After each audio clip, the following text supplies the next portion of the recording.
5:17, great time for weather on the sevens. Give your chance, give your eyes a second to adjust right there.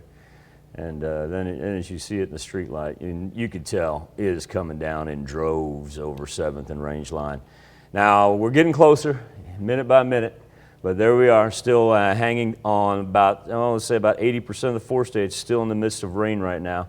As we zoom in right here and take a look at that, the reason I want to point this out is our storm track's going to be a little bit confusing right now because it looks like everything's moving off to the northeast with that one cell that we picked up. But in actuality, it's spinning back over on itself. It's got that counterclockwise motion to it. Heavy rain throughout Newton and McDonald County, and then we got another one that's approaching Joplin, coming out of Cherokee County, crossing the state line, move our way up to the north.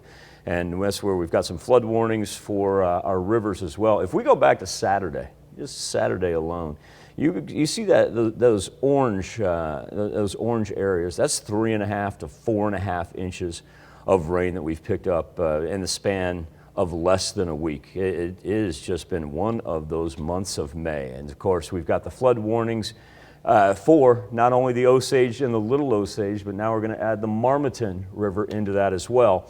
Down to the south, still holding on to one flood advisory, not even a warning or a watch, one flood advisory for the Neosho River down in the Miami Commerce area. Remember, order of operations from most important to least important. It goes warning, watch, advisory. Nationally, or not nationally, I want to point this out regionally.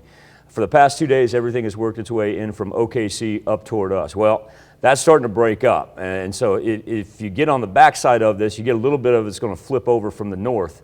But the farther west you are, the quicker you're going to clear off. Let's go back, excuse me, let's go back to 7th and Range Line.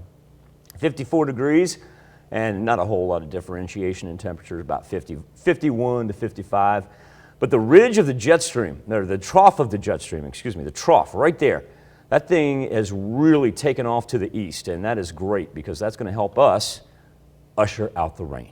And so by the time we get into the evening hours, it's not only lightened up, but it's pushed out of here.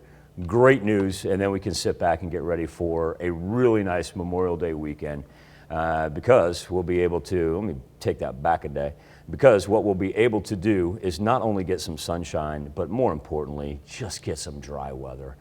Yeah, the warmth and the sunshine are going to be nice, but the fact that even Saturday's rain is going to be light and sporadic, we can roll Friday to Tuesday, just kind of take a break from all this.